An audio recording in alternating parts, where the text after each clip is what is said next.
Welcome to Bonus Bytes, a special mini episode of the Triple D podcast. These bite-sized episodes are packed with information about disability benefits, disability news, and answers to your burning questions. Get ready to take a bite of what's going on this week. Here's your host, Michael Weiner. What's up, Katie? It's June 6th today. How are you? What's up, Michael? I'm great. How are you? It's just June 6th, isn't it? It's June. It's summery. It's summery. It's sunny outside. I just got back from the beach. Obviously, you're dressed appropriately. I'm in my summer blues. Hey, I'm wearing some sandals today. We're keeping it summery. Okay, how's June been for you so far? You know, we're coming to you from the past, so I don't know. Hopefully it's been well. June's been great. Yes. June's been great. So welcome to another episode of Bonus Bytes. I'm excited to share some developments in the Social Security disability space. Yeah. You want to get into headlines? Let's try it, man. Okay, so this headline is actually one that we've tackled before, but just basically different wording. But I really want to talk about it so we can clear it up so no one's confused when they see this. So the headline is, there will be fewer Social Security payments in June. And the old headline was, there are more Social Security payments in May. Right. So explain it to everyone so that when they see this, they know they're not getting less money. Yeah, I don't know why there's so much confusion about this, but basically, because June 1st fell on a Saturday, SSI payments for June were made at the last day of May 31st. And I don't know why people are struggling with this concept, but if you were expecting a check on June 1st or later because you think you didn't get it, don't be, fooled. Don't be disappointed. You just got your payment a few days earlier. Right. And so, Social Security is going to be making fewer payments in June, but that's only because they made more payments in May. There you go. Perfect balance. Really simple. Just wanted to cover that because there are people writing about it, letting people know they're getting less payments in June. So just so that no one's confused by that. Yeah. Okay, let's move on over to our next headline. So this is updated process for centrally printed documents. So tell me about this. Yeah, so this one is actually interesting. Not so much. So Social Security released they put out a press release to everybody who's involved in the Social Security world, basically just updating their process.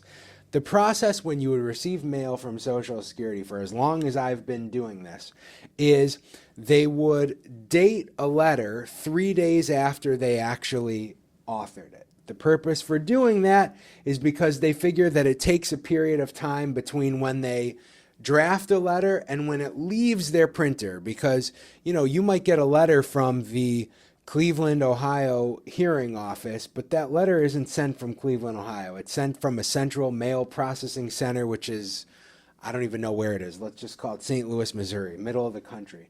But the bottom line is it takes time between whenever they do the action and tell that letter to be sent and when the letter's actually sent. Social Security is no longer going to be post-dating their letters. The letters are going to have the date on it that the action's taken. Now, the balancing act that they're saying they're going to do is they're going to give you 3 extra days to respond to it. Now, Social Security has always given 5 extra days. So when there's a deadline from something that comes from Social Security, they say you've got 10 days to respond to this. You actually had 15 days. You have 10 days plus 5 per mailing. Now they're going to give you 18 days. They're going to give you 10 days to respond to it, the 5 days that they always give, and 3 days because now the letter is being dated the day the action actually happened, even though that might not be when the letter's put in the mail. Why is this interesting? It's interesting because one of the biggest complaints that we hear from clients is, hey, I just got a letter today telling me about an appointment that Social Security is sending me to, a consultative exam that they're sending me to tomorrow. Hey, I just got a letter, dated 2 weeks ago saying that I need to respond to this form or fill out this form and it's due tomorrow. A lot of times people are telling us that they're getting mail after a due date. So Social Security now dating things even earlier is, I think, only going to cause more confusion. I mean, it's a recognition of the fact that it's an imperfect process, that they're changing this around a lot. But boy, I just really think, and I've spoken about this a lot on social media, I think that they need to update their expectations for how long it takes notices to get to people. The U.S. Postal Service, we saw this at a height during COVID, is not what it was. It used to just be able to bank. I put it in the mailbox today. It's going to be received wherever in usually a day or two. Now I get mail routinely that comes a week, 2 weeks after whatever the date it's postmarked. So, I'm nervous this is going to cause more confusion for people. I'm curious to hear what our readers think and how this impacts people, but this is just something that we're monitoring. Okay. All right. Moving over to our final headline of the day. Social Security stops CDRs for the remainder of the fiscal year. And this has been a hot topic on your TikTok specifically. It's making me the Justin Bieber of social media. I've got almost 1 million views now talking about this in one video. But CDRs are continuing disability reviews. Periodically Social Security reviews to make sure that people continue to be disabled after an initial award of disability benefits. And Social Security announced about 2 weeks ago that they are done doing CDRs. They are done doing continuing disability reviews for the rest of this fiscal year. Now remember, the fiscal year doesn't end December 31st. It ends September 30th. But instead of reviewing people to see if they're still disabled, they're going to put more of their resources into initial disability applications. So I think this is pretty good for everybody. It's good for people who might be facing a CDR and a possible termination of benefits. Now that's going to be on hold until at least September. It's good for people who are applying for disability benefits. And now Social Security is going to prioritize working on your case instead of working on the case of somebody else to see if they're still disabled while you don't have benefits. So kind of big news for people. And I'm glad that we were able to kind of be at the forefront of spreading that. Yeah, and just to clear it up, this does not impact initial disability applications and that entire process. It's just those continuing disability reviews. It definitely does not impact it in a negative way. The action of what they're stopping is the continuing disability reviews. The impact of it will be that they have more time to work on initial applications, but they're not changing anything with reviewing initial applications. They are only stopping CDRs. Okay. All right. Well, let's move on over to listener questions. And we have a couple of extra ones because we have so many questions. I just want to tackle as many as we can here. So the first one is, can a teenager get SSI after being diagnosed with major depression and bipolar? Yes, so there is a very different standard that applies to child cases in SSI. It's obviously not about whether a child can work, because if you're a child, you shouldn't be working, you should be in school. It's more based on evaluating them across several domains, and the purpose behind child SSI benefits, it's a recognition of the fact that it is more costly for a family to have a child who is disabled, who is limited, so to provide them some additional income. Now, you can get SSI for a child who has depressive disorder and a bipolar disorder. It's going to be based on the parent's income, right? So not their work history. SSI benefits, remember, it's a needs-based benefit. It's like a welfare check for people who are disabled. If you have a very affluent household, however, you're not going to be eligible to get SSI, not because your child isn't medically disabled, but because of the resources in the house. So many different ways to answer that one. Moving on to our next question, can one get disability while collecting retirement benefits? Yeah, so that's something that happens a lot. We have a lot of clients who are over the age of 62 and collecting early retirement benefits. And what we are doing is actually trying to help them get full retirement. So when somebody is disabled, they ultimately get the amount of money that they would receive if they had waited to collect retirement until full retirement age. So in those circumstances, we are fighting for the difference between their early retirement, which is generally 75% of what they get if they wait until full retirement. So yes.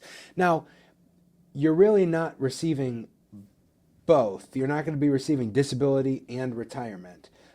Instead, you're going to be just receiving your full retirement amount once you're deemed disabled. Okay. And moving on to our next question, can I apply for disability benefits if I've been mostly unemployed for the last 7 years? It sounds like this is somebody who's going to want to look into applying for SSI benefits. Now, remember, SSD benefits are based on your work history. You generally have to have paid into Social Security consistently for 5 of the 10 years immediately prior to becoming disabled. SSI benefits don't have a work requirement. So this person's probably going to want to apply for SSI benefits. Having said that, if we can prove that you have been unemployed for the last 7 years because of a physical or mental health condition that you have and you don't have any substantial earnings in that time, it's also possible that you just have what's called a remote date last insured, where you still can get disability benefits. It's just we have to prove you were disabled at a juncture in time in the past. Okay. And then this is our final listener question of the day. And this is, what happens to back pay if someone passes away waiting for SSDI? Yeah. So, and I want to distinguish SSDI from SSI with this question. If somebody passes away and you can be awarded disability benefits. If you're an SSI applicant, then the only person who can receive that back pay is a living spouse. Okay. However, if it's an SSD claim, then there's actually a whole lineup of people who could receive that, and it goes in an order. There's a whole lineup of people who could receive your SSD back pay if you're ultimately found disabled. It starts, of course, with a living spouse, moves next to your children. Then if you don't have a living spouse or children, it goes to your parents potentially, and then it could go to your estate.